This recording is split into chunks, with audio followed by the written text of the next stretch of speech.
हर इंसान खूबसूरत दिखना चाहता है। हाँ, क्या आपकी खूबसूरती स्टेम सेल के थ्रू भी हो सकती है? बिल्कुल हो सकती है। पहले तो बात है, मुझे कई लोग पूछते हैं, डॉक्टर साहब हमने आपकी ट्रांसफॉर्मेशन देखी है, कहीं आपने अपने स्टेम सेल अपने ऊपर तो नहीं लगा लिए? मैं उन्हें कहती हूँ, देखें खूबसूरती होना, खूबसूरती क्या है? यूथ। ऐसे ही आप देख लें, यंग एज में आप किसी भी बच्चे को देखें, किसी भी लड़की को देख लें, लड़के को देख लें, उनकी एक खूबसूरती और ही चीज़ होती है, उनका एक glow. Youth is basically name of beauty. ऐसे अब अगर आपकी यूथ अंदर से ख़त्म हो जाए तो क्या होगा? जैसे कि एक दरख्त है, दरख्त के नीचे से अगर उसकी जड़ें वीक होनी शुरू हो जाएंगी तो उसके पत्ते झड़ जाएंगे, सूख जाएगा बिल्कुल, ठीक है।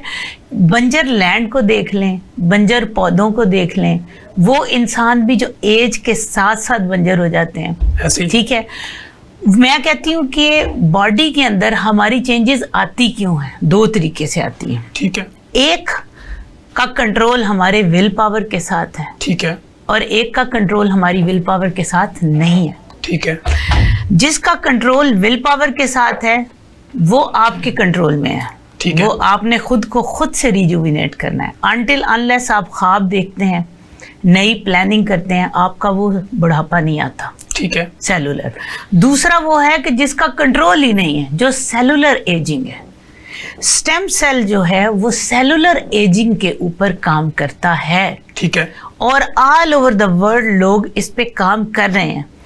लोग मुझे कहते हैं कि डॉक्टर साहब हमने सुना जी फलां जगह पे अमेरिका में, यूएसए, कनाडा और ये आपके जितने यूरोपियन कंट्रीज हैं, वहाँ this is unethical stem cell. जब मैं रिप्रोडक्टिव स्टेम सेल की बात करती जी हूँ बिल्कुल तो मैं उन्हें कहती हूँ कि आपको पता है कि वहाँ पे बिल्कुल सही आपने कहा है कि स्टेम सेल इज अनएथिकल।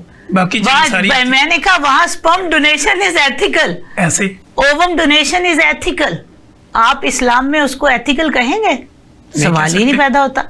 तो आप उनको ना मेयार बनाए। मेयार हमारे लिए इस्लाम का क्या है? मोहम्मद सल्लल्लाहु अलैहि वसल्लम की ज़ात।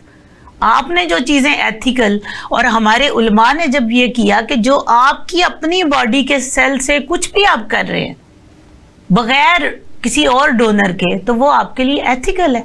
बिल्कुल ऐसे। अनएथिकल तो तब है ना कि आप किसी और से उधारा मांग रहे हैं। बिल्कुल ऐसे, ठीक है। अब तो देखें, उलमा कराम ने शुरू में क्या था कि आपका जी ग्राफ्ट नहीं ले सकते, लोग जल जाते थे स्किन ग्राफ्टिंग का। अब तो अब आपको पता है एलोग्राफ्ट भी लोग ले रहे हैं, आपके खुद मेडिकल फील्ड है। इसके अलावा क्या है, गुर्दे फेल हो गए तो गुर्दे ट्रांसप्लांट हो रहे हैं, ठीक है, लिवर ट्रांसप्लांट हो रहा है आपकी लाइफ सेविंग के लिए। इसी तरह मैं दोनों स्टेम सेल से बात करूंगी कि एक तो वो स्टेम सेल है जो आपकी रिजुविनेशन और ब्यूटी के लिए और रिप्रोडक्शन के लिए, वो आपका ऑटो स्टेम सेल है, ठीक है, ठीक है, वो आपकी खुद आपकी बॉडी से स्टेम सेल जो हैं वो जाएंगे उसको। अच्छा, एक वो है जो लाइफ सेविंग स्टेम सेल्स हैं, ठीक है। स्टेम सेल भी लाइफ सेविंग में काम कर सकते हैं। जैसे कि आपके ल्यूकीमिया वाले पेशेंट्स हैं जिनको ब्लड कैंसर, अगर मैं आप तो डॉक्टर हैं ना, हम तो डॉक्टरी की जितनी मर्जी लैंग्वेज बोलें, लेकिन हमें सुन कौन रहे हैं? आम पब्लिक, एक लेमैन। उन्हें पता होना चाहिए कैंसर की वो टाइप जिसको हम ब्लड कैंसर कहते हैं, जिसके बाद आपको स्टैंप लग जाती है कि बस अब ब्लड कैंसर है, ये सारी जगहों पर फैल गया है, अब मौत का इंतजार करें। तो उसके लिए भी स्टेम सेल है, उसके लिए फिर अम्बिलाइकल कॉर्ड स्टेम सेल की सारी बातें वो भी हम करेंगे, जो कि अप्रूव्ड भी है आगे, जो कि माशाल्लाह FDA अप्रूव्ड है और लोग इस पे काम कर रहे हैं। अब बात ये आती है कि हमारी गवर्नमेंट